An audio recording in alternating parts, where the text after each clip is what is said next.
आज हम यहाँ सुनेंगे कि भारत में किस किस तरह की परंपराएं होती थी। भारतवर्ष में दो प्रकार की धार्मिक परंपरा प्राचीन काल से देखने को मिलती है। एक निवृत्ति की परंपरा और दूसरी प्रवृत्ति की परंपरा। निवृत्ति की परंपरा का ऐतिहासिक विवेचन करते हैं। उपनिषदों के समय से ही भारत निवृत्तिवादियों का देश रहा है। एक दृष्टि से देखो तो निवृत्ति और प्रवृत्ति धर्म की राजनीति है।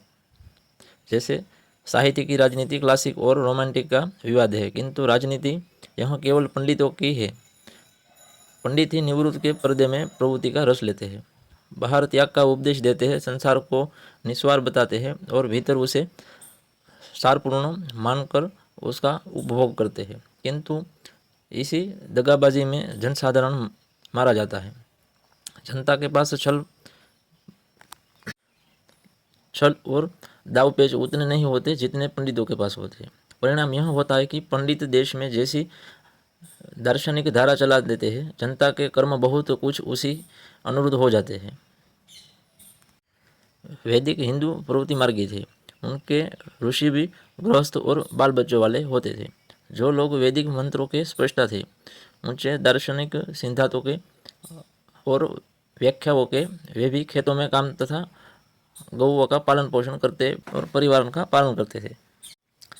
अतिथियों की सेवा करते थे। जब समाज प्रवृत्ति मार्गी होते हैं तब शारीरिक श्रम निंदा की वस्तु नहीं होती। उस समय हलवाहे और विद्वान दोनों एक समान उद्यमी होते थे। वैदिक काल का समाज ऐसे ही कर्मठ लोगों का समाज था, जब हाथ और मस्तिष्क में कोई वेर नहीं था। जब उपनिषदों का समय आया तो पंडितों ने यह सिद्धांत निकाला कि जीवन का सर्वश्रेष्ठ लक्ष्य मोक्ष और मोक्ष पाने के लिए कामिनी और कंचन का त्याग आवश्यक है। परिणाम यह हुआ कि हट्टे कट्टे तंदुरुस्त नौजवान सन्यासी होने लगे और नारियों की मर्यादा समाज में घटने लगी। फिर भी वैदिक संस्कार अभी भी निश्चय हुआ। इसलिए उपनिषदों में कहीं कहीं हम यह उपदेश भी देखते हैं कि भोग यहाँ त्याग के साथ किया जाए। 6ठी शताब्दी में ईर्षा पूर्व आसपास जैन तथा बौद्ध धर्माचार्यों ने संन्यास की इतनी महिमा गई कि सारा समाज सन्यासियों से भर गया। फिर तो भारत में सदियों तक निवृत्ति की भयानक ध्वनि गूंजती रही। कोई भी सुधारक ऐसा उत्पन्न नहीं हुआ जो समाज को फटकारे कि निवृत्ति की अतिशयता मनुष्य को कायर एक दरिद्र बना देती है। शंकर भी वैदिक धर्म के प्रवृत्तियों रूप को जनता के समक्ष नहीं ला सके। उन्होंने वैदिक धर्म की रक्षा करते हुए जिन दार्शनिक विचारों को उत्पन्न किया, निवृत्त के विचार थे। उन्होंने जिस धर्म को जनता के सम्मुख रखा वह उपनिषद का संन्यास धर्म था। भक्ति काल में आकर निवृत्ति का जहर कुछ कम जरूर हुआ, किंतु भक्त पंडित और कवि स्वयं निवृत्त के संस्कारों से ग्रथित थे।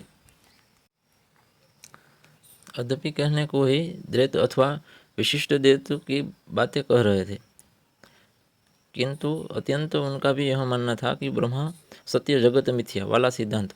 संत कबीर, नानक और वल्लभाचार्य ने गृहस्थी बसाकर संसार को समान अवश्य दिया, किंतु जनता को प्रवृत्ति के मार्ग पर लाने के सचेत प्रयास उनके भी नहीं था।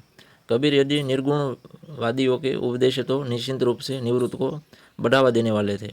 दार्शनिक स्तर पर जीवन को असत्य कहते कहते हिंदुओं ने उसे सचमुच ही असत्य मान लिया।